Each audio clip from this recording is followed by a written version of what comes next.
كتاب الله وسنتي، وأشهد أن لا إله إلا الله وحده لا شريك له ولا نظير له ولا مثل له ولا مثال له، وأشهد أن سيدنا وحبيبنا ومولانا محمدا عبده ورسوله. أما بعد، فأعوذ بالله من الشيطان الرجيم. بسم الله الرحمن الرحيم.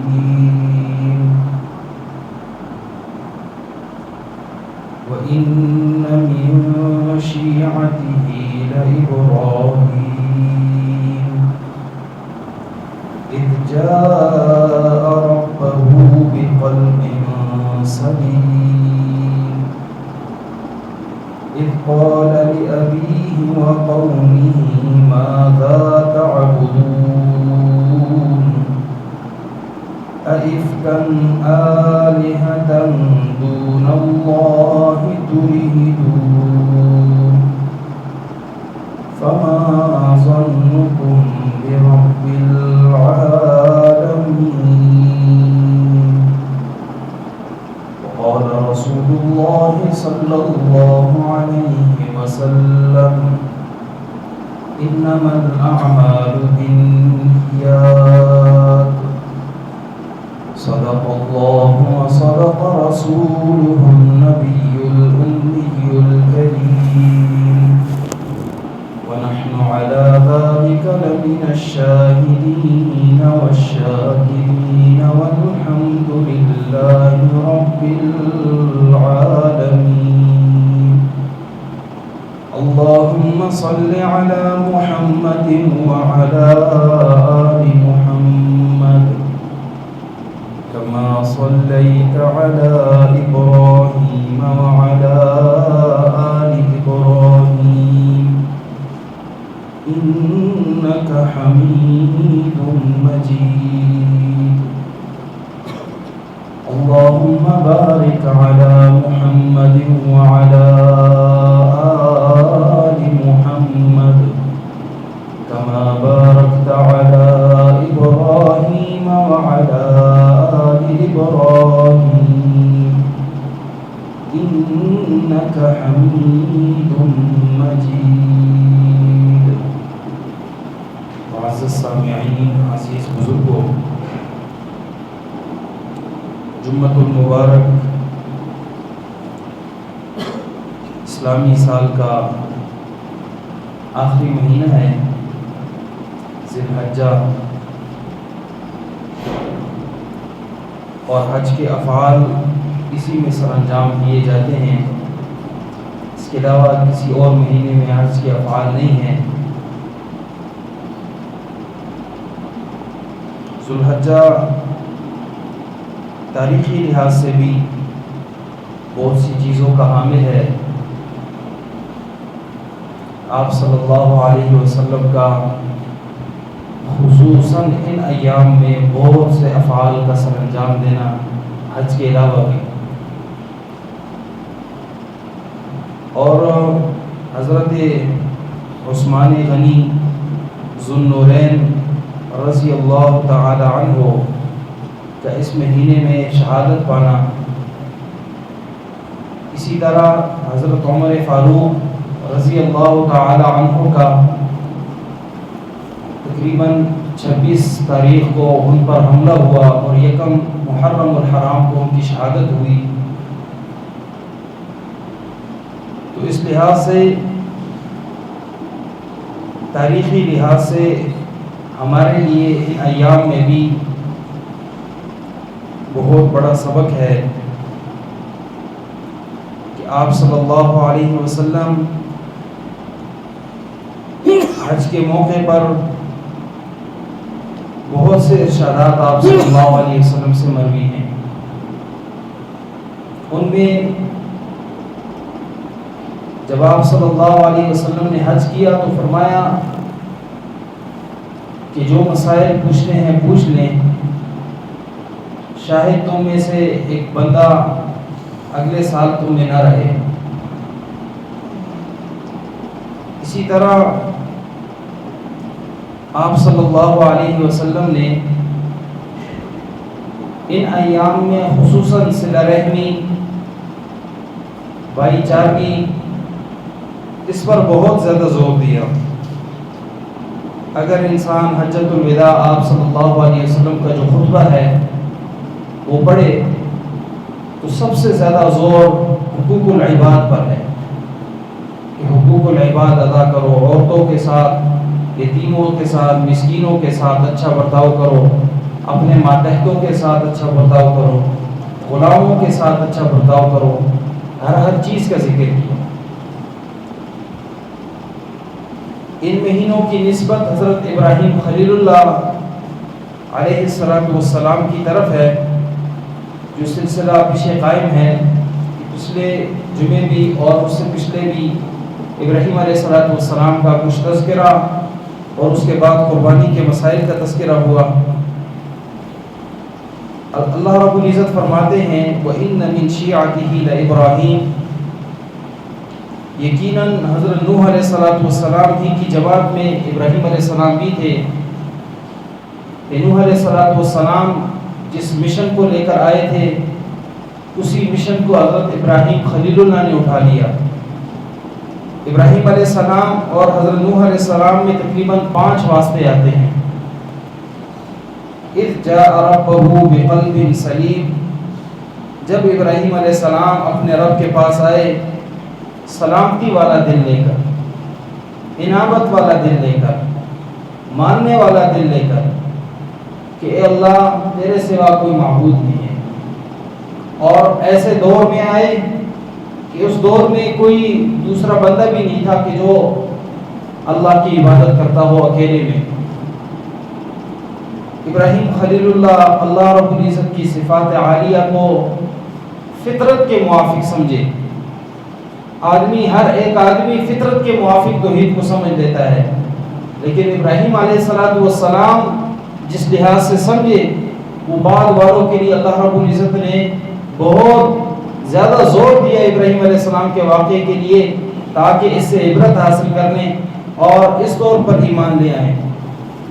اذ قال لأبیہ وقومہ ماذا تعبدون، جب انہوں نے اپنے والد آزر سے اور اپنی قوم سے کہا ماذا تعبدون، تم کس چیز کی عبادت کرتے ہو، تم کن کو پکارتے ہو، تم کن کے سامنے سجدے کرتے ہو، کن کے سامنے جھکتے ہو، کن کے نظر و نیاز دیتے ہو، کنہیں تم عالم الغیب تصرف کان ما یکون کا علم انہیں دیتے ہو. افکن آلہتن دون اللہ تریدون، کیا ایک من گڑت بات اس کو تم نے معبود بنا لیا ہے اللہ کو چھوڑ کر اور اسی تم چاہتے ہو. جتنے بھی اللہ کے علاوہ کوئی معبود ہونے کا دعویٰ کرے در حقیقت سب سے پہلی بات انسان کو یہی سمجھ آتی ہے کہ کھاتا پیتا انسان ہو، سب کچھ محتاجی اس کے ساتھ لگی ہوئی ہو، اس کے باوجود یہ دعویٰ کر لے کہ میں خدا ہوں.